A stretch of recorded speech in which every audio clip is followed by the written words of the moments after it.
Good morning. Today is Thursday, so we have one more day. We're just plowing through the week. Does anyone else feel like this has been the longest week of the year? Because I surely do. Today, our lesson is going to be pretty quick. When I look at my weekly schedule, I see that we are completing our lesson 8. And we're using our lesson 11 evidence and inference chart. So it's just one activity today. I'm going to go over the journal entry one more time. I'm getting a lot of questions on it still, and that's totally okay because we are learning new things. But I would just like to be as clear as possible.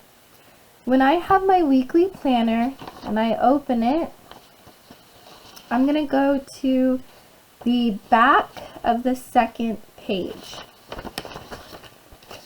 When I do that, under week 1, writing, it says complete a journal entry 3 times a week. You may choose the days. From here, you have 3 options of the journal entries that you can do. So, if you were confused earlier in the week and you didn't know how to get to your journal entry, please look right here. You can look at the Bible schedule as well, and like always, the ELA schedule. And don't forget about handwriting. So I just want to make you aware of where you find your journal entry prompt. So there's 3 options right here. So please make sure to complete your journal entries now that you know where to find them. Alright, when I go to Thursday, I see that the first task I'm going to do is reread Hercules' Quest out loud. So with that, you can read with you can read to a sibling, you can read with a sibling, you can read with a parent, as long as you're rereading the story out loud, or you could even do it by yourself, but just kind of, practice reading out loud. Make sure you're using expression, make sure you're using accuracy, so you're pronouncing the words correctly, and make sure that you're really being mindful of the rate. Remember, the rate is the speed at which you read. So not too fast or not too slow. Then once you're finished with that, we're going to go over our second task. So it says complete lesson 8 closed reading prompt using lesson 11 evidence and inference chart. You will go to paragraph 12 and circle Atlas's actions. So what is the things that he does? Then you will write inferences on how Atlas may be feeling based on his actions. Finally, you will reread paragraphs 25 and 26. You're going to look at the narrator's point of view. Remember, the narrator is who is telling the story. Think about first-person narrator when you see that the narrator is speaking using I, me, and my, and we only know the thoughts and feelings of the narrator. Or third-person point of view, where we can know the thoughts and feelings of one character, or we can know the thoughts and feelings of all the characters. I'm going to tell you that for Hercules' Quest, actually, I want you to think about it. What point of view is Hercules' Quest written in? Anyway, so the narrator's point of view, in the narrator's point of view, the narrator makes comments about Atlas. You're going to write inferences on how the narrator feels about Atlas based on the comments made.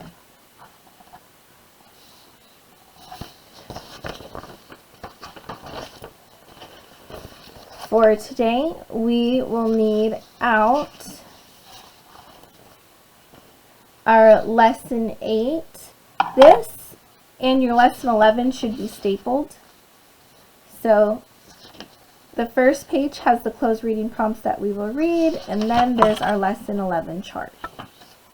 So all you'll need out for today, it's so simple, is your Confronting Challenges booklets and this. So first, go ahead and reread Hercules' Quest, and then tune back in so that you can complete this chart with me.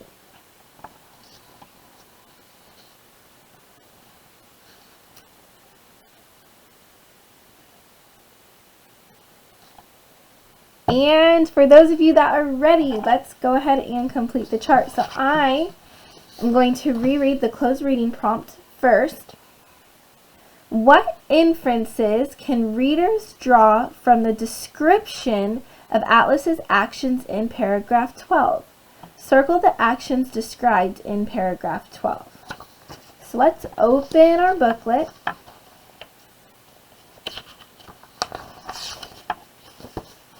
And we are going to be on paragraph 12. Okay, let's reread it. When this was safely accomplished, the first thing that the giant did was to stretch himself. Stretch is an action. So let me circle stretch. Next, he slowly lifted one of his feet out of the forest that had grown up around it, and then the other. Slowly lifting, that's an action. Then all at once he began to caper and leap and dance. These are all great actions. When his joy had a little subsided, he stepped into the sea. So, on my chart, I'm going to make an inference, and we have already made an inference. We said before that Atlas is filled with joy and relief. So based on his actions, based on what he did in paragraph 12, we know that he is happy. He is ecstatic. He is totally full of amazing feelings, full of joy, because he now had his burden lifted from his shoulder. So, when I get to paragraph 11, my inference that I'm going to write, it says the first thing the giant did was stretch himself. When I stretch, it's typically because like my muscles feel my muscles might feel tight, or I might be sitting in a place or in a position for a really long time. So one inference that I can make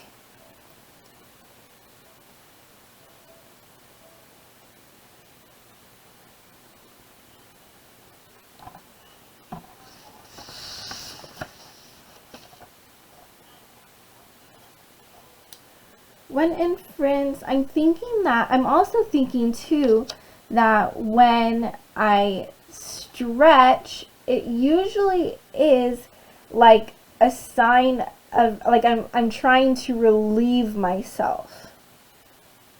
So maybe an inference I can make is that the giant, or Atlas,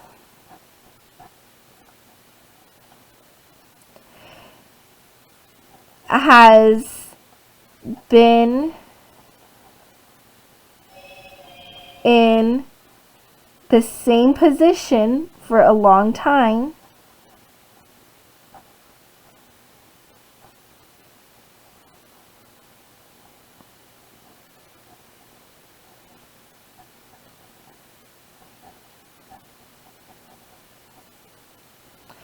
I could also say, like I said before, that he is feeling relief.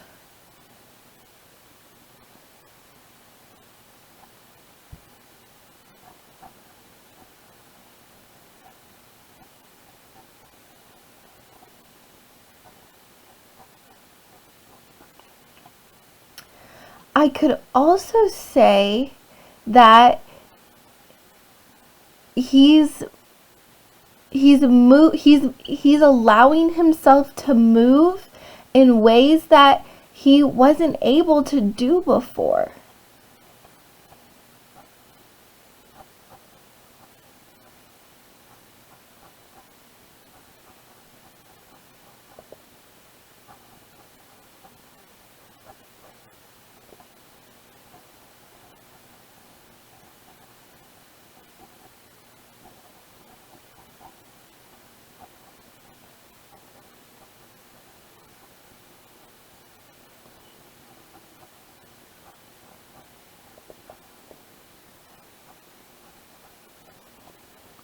So he's allowing himself to move in ways he wasn't able to before. So what other inferences do you think? If the first thing he does is stretch, what inferences can you make about Atlas from that beyond these two? Next, it says, then all at once he began to caper. I want you to fill in these blanks based on what we circled here. So fill in these blanks based on what we circled here. So then at once he began to caper and leap and you can finish the rest.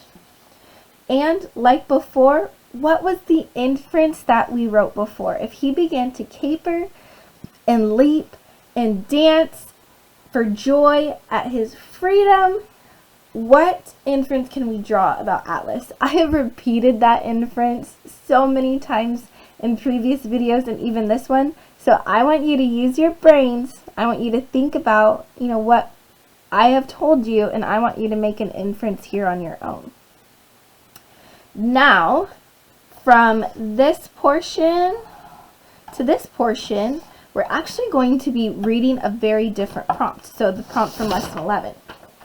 So the prompt from lesson 11 says, reread paragraphs 25 through 26 of Hercules' quest. What is Hawthorne's point of view about Atlas and his being left holding the sky in the end? How do you know? Find text evidence to support your analysis of the author's point of view. Now this one is a little tricky. So first, let's go to the paragraphs that it's asking us to go through. So it says to go to paragraphs 25 and 26. So let's go there.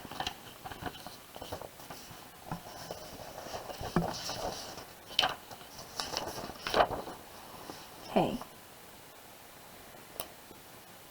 Now we're looking at the way the author, or the way the narrator is describing Atlas. We're looking at the way the narrator is describing Atlas. So let's keep going. That's no more than fair, and I'll do it, replied the giant.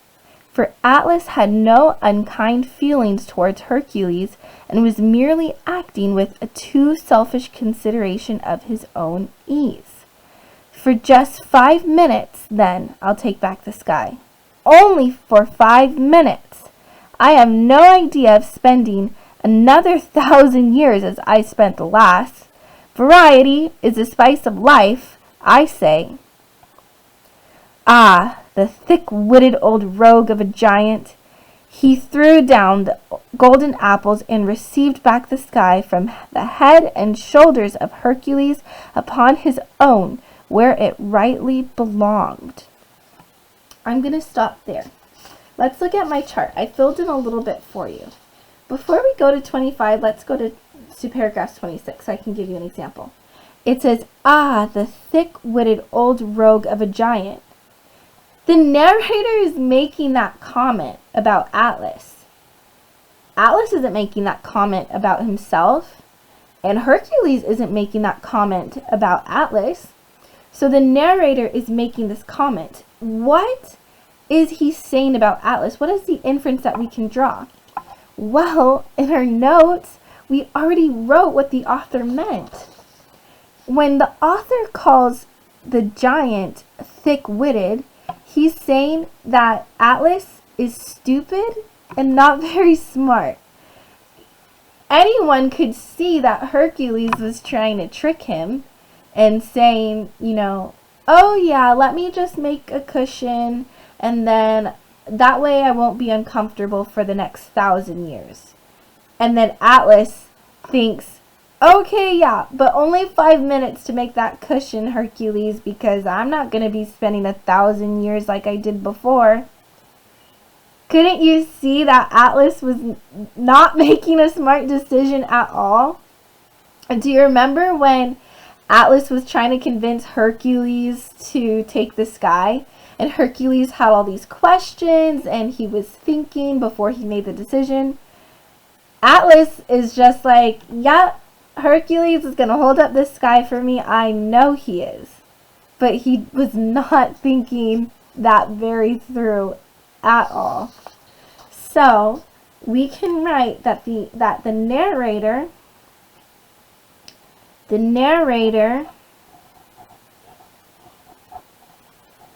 thinks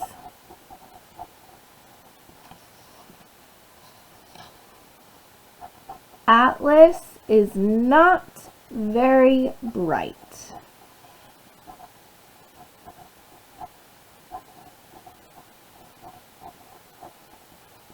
Not a smart giant. Though he's a strong giant, he isn't a very smart giant. So in this way, Hercules outsmarted the giant. Now, let's go to this one. It says, and received back the sky upon his own, where it rightly belonged.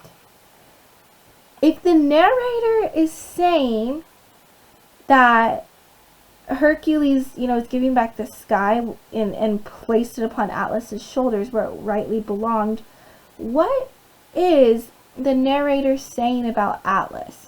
I really want you to think about this because you're going to fill it in based on your own knowledge.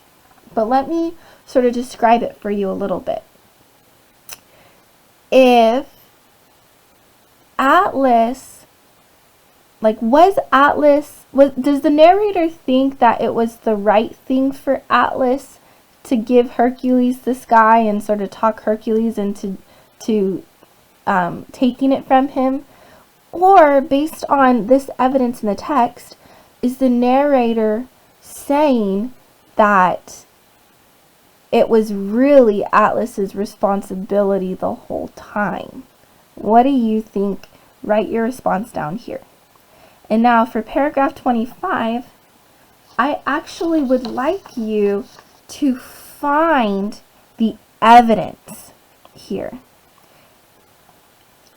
I want you to reread this paragraph and find some evidence where the narrator is describing Atlas. Maybe he's giving some information about Atlas. Now, we did underline some good information. We did write some character traits based on that information we underlined. So we made some inferences based on the evidence that we underlined. So just going to give you that hint there, wink, wink. So all you have to do for this paper on your own, I really want to challenge you guys, is you're going to write the inferences. What do we know about Atlas based on these inferences? And then paragraph 25, I want you to write a sentence or two on a comment the narrator is making about Atlas. And then I want you to write, how do you think the narrator feels about Atlas based on the comment made? And then lastly, the comment that the narrator makes about Atlas here is that Atlas received the sky and placed it upon his shoulders where it rightly belonged. So what does the narrator feel about Atlas based on this comment? Okay, that is all your work is for today. Don't forget your reading log. Don't forget your journal entry. If you find this lesson to be a bit of a challenge, let me know, and maybe we absolutely we can have a Zoom session to talk over this if you're struggling a little bit. These are some skills that we're probably a little bit rusty on. We haven't practiced them for 3 weeks, but I really do want to challenge you to kind of see what do you remember from the past couple weeks of school, okay? So I hope that you have a great rest of your day. I will talk to you later. And make sure that you're on task and having fun. I miss you. I'll see you later. Bye.